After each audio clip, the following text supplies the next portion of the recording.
I gotta find a branch that is way too high for any bear to get to, because I know bears love apples as well. And for some reason, this area here is calling my name. So let's find. And it would be interesting to come back tomorrow and see if the apple is still there.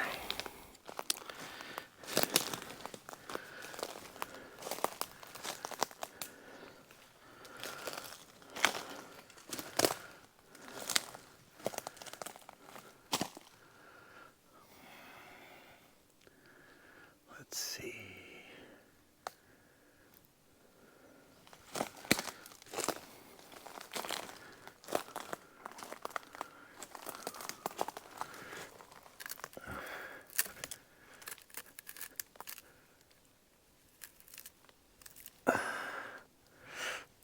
All right, so that's on there good.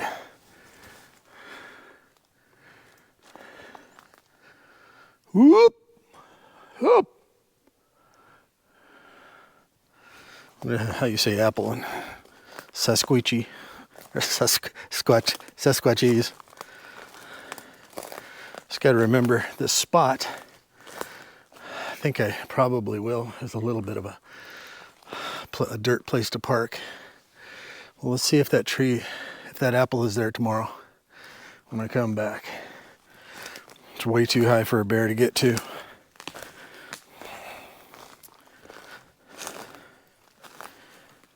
While we're here, let's go a little bit deeper. I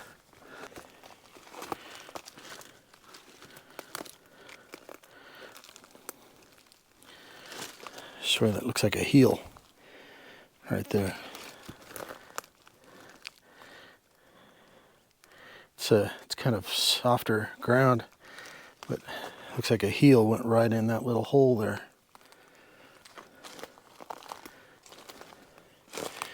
And here,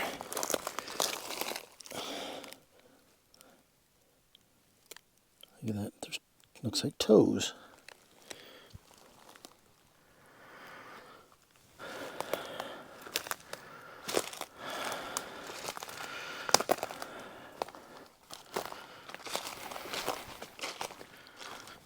Okay, spidey senses are tingling now.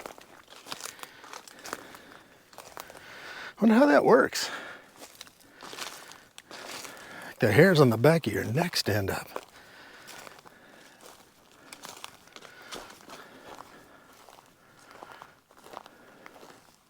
Again.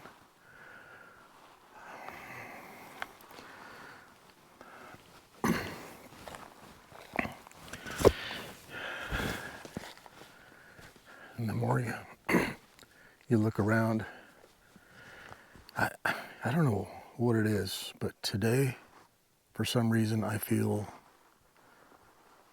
more willies than I did yesterday. So remember this mound? Can't even talk.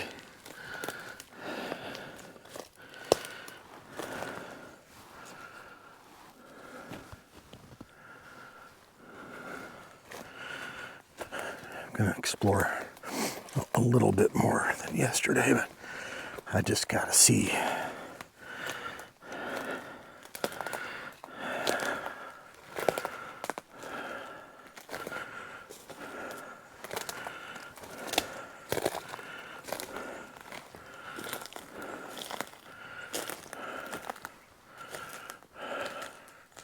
What?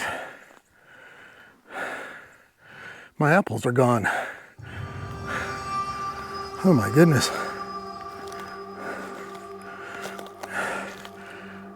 They were right on this tree. I can't tell you.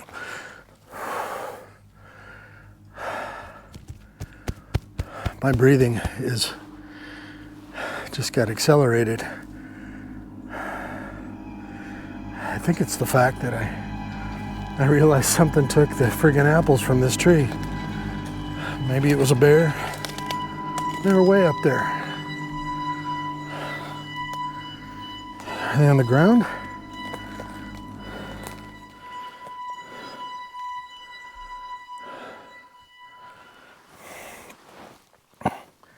Nothing on the ground. Oh my gosh, I'm not sure if I should be thrilled or terrified. Something took my apples. I'm sure this was the tree. I guess we're friends now. I'm the one that left the apples. Let's go. Here's another. Looks like a print. I see some toes in there. Or I could be seeing things. Or maybe I'm not.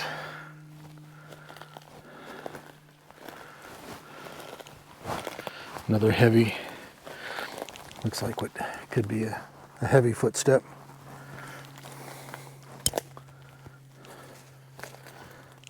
And another.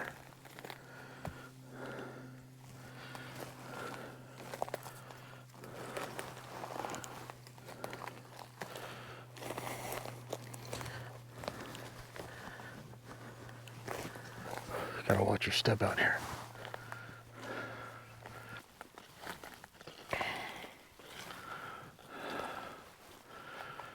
That area with the two trees. The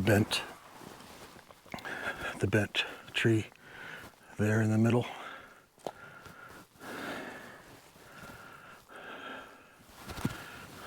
The little cave.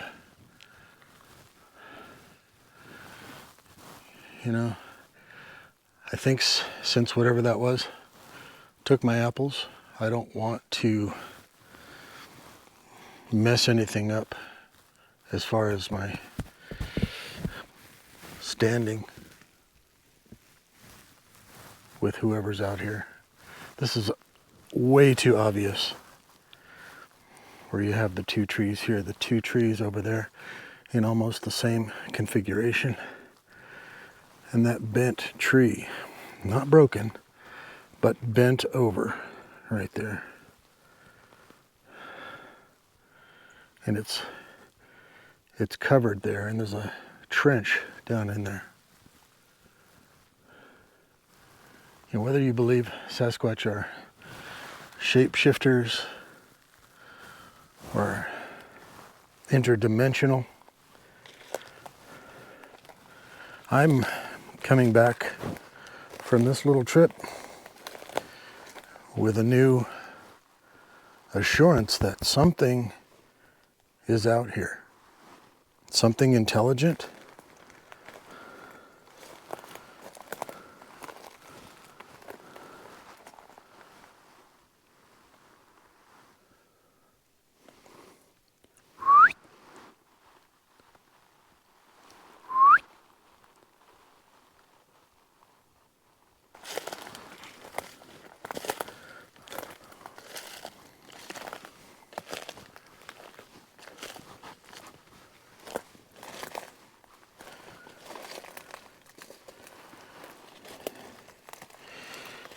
And I'm not on any trails or any place where people would go. I made sure that I parked and I just walked into the forest.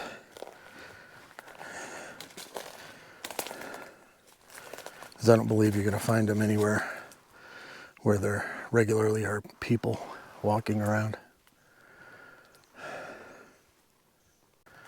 Yes. Or something got my apples.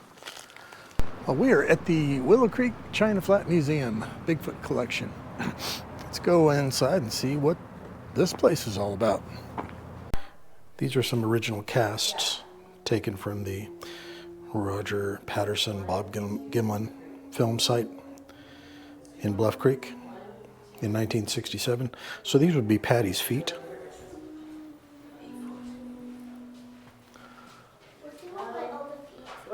There's Patty.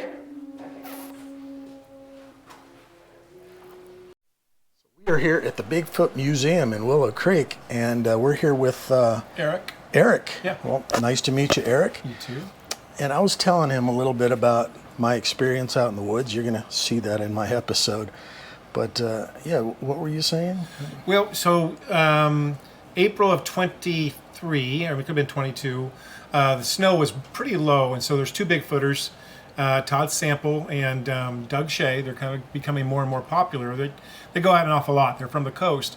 They came across what many podcasts are thinking is trackway of the year for an awful long time, actually. Milepost 11 was snow line. They had footprints in a line with no other prints around it that were about 4 foot apart going up an embankment. And then all of a sudden, those footprints turned around and were 8 foot apart and disappeared quickly in the snow. What's important is that there's no other prints around these. As we know, Sasquatch walks in a line. It's not like a human being, left, right, and it's offset. These were in a line. So these were 4 foot apart and then another 8 foot apart. And it's surmised that they probably came across it on Milepost 11, at which time it ran back down the mountain at a great speed. That's why it's 8 foot apart. They went back out this April of this year, about Milepost 22 on Go Road, and they cast a nice print, and it's on our website. It's Todd Sample is holding it on our website, and that was April of this year. They also set out apples in that location, Milepost 22, at about 8 to 10 foot. The apples were gone later. They surmised that maybe ravens had gotten them because ravens are pretty sharp and they were following them. Right. And they've been out a number of times this summer, the Bluff Creek region, the greater region, Go Road, Bluff Creek, Blue Mountain, Laird Meadow. And they've had rocks thrown at them. They've had a vocalization and other tracks as well, and some broken trees and bent over like yours, like you're describing. So in the last year or two, with those police persons and yourself now, and other persons, it seems to be renewed activity in the region, or people are paying a better attention. I don't know, but these are the things that are pretty relevant in the last year or two. Yeah. So your story goes hand in hand with the encounters that they have had. Now they have a YouTube channel. It's Bigfoot Wilderness Research. They just do a handheld, phone. They're 2-minute clips. Some of them you can't even hear. It doesn't matter because that's not their forte. Their forte is they've probably spent 25, 30 days in the forest this year in the Bluff Creek region, and they seem to be coming across things. It seems like you almost have to build a relationship or a rapport with them. Yes. I've only had a couple of days to do that, but I would love to come back out here and spend more time. There's that belief that persons that have multiple encounters, the belief is that somehow there's a connection made. Maybe there's an aura about the person that they send out good vibes, I guess. Certainly, if these things are as intelligent as we think they are, they'll understand someone carrying a gun, and that'd be someone to be cautious with. They'd also know when a person's distracted picking mushrooms or berries and not necessarily looking. I think, if they're intelligent, they're going to be aware when a human being's looking for them or a thing or is hunting. I have a friend that has had a lot of encounters in the Sierra Nevadas. He personally hasn't had an encounter, but whenever he's brought an adult female with him, the females with him have had encounters of some sort. And he surmises that either females give off a different aura, could be a hormonal thing, a scent thing. He goes, but that's the times that his group has had encounters and or experiences is when he's had adult females with him. Then also there's that whole belief about guitars and music and that sort of thing. Consider these things to be super curious beasts. Of course, they're going to want to be to see what's going on and what the sounds being made and the person that's doing that. And that's true for a lot of wild animals. Right. Mountain lions don't have very many human kills in the last 100 years, but time and again, people say they've seen a mountain lion stalking them.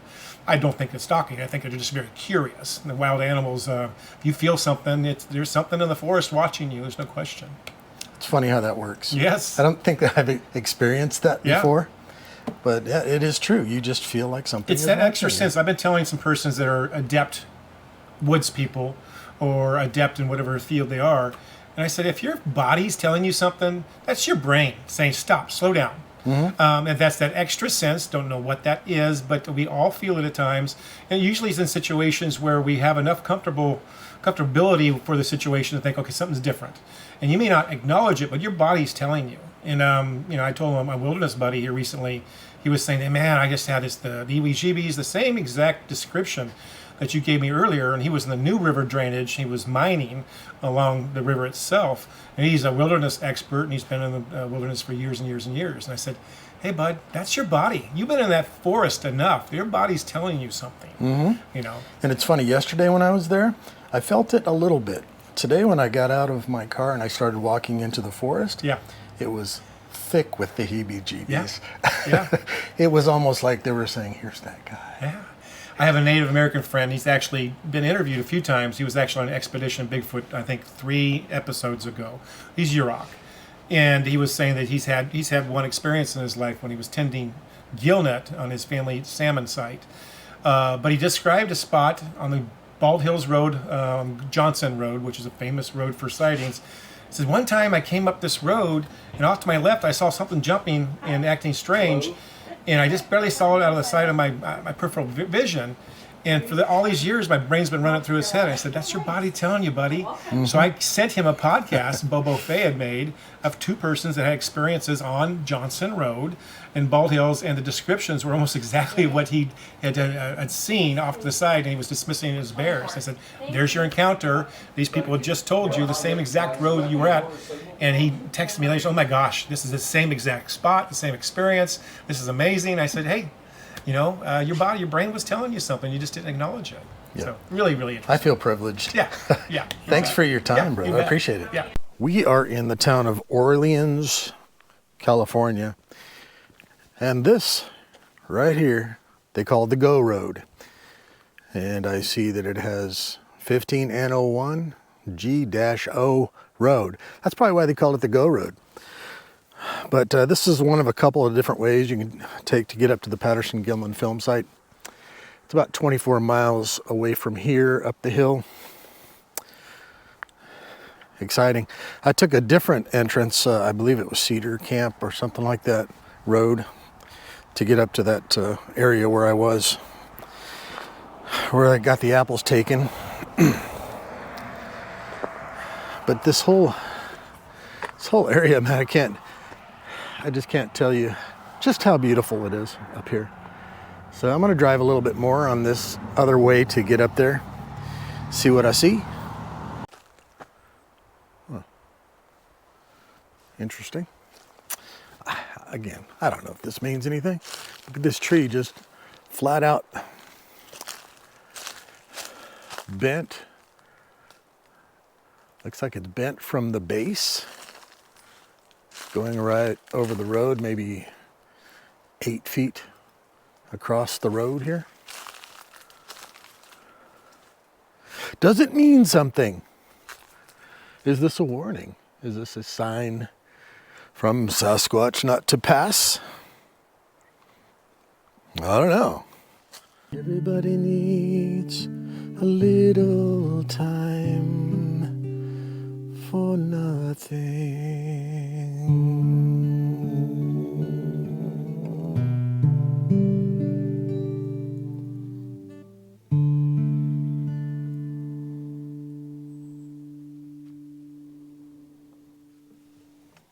Wow. Sasquatch, I'm glad you're here. And in my heart and in my thoughts, I really do think there's a lot to the Sasquatch story that we just don't know yet. So I'm here in the woods, and I just heard a knock.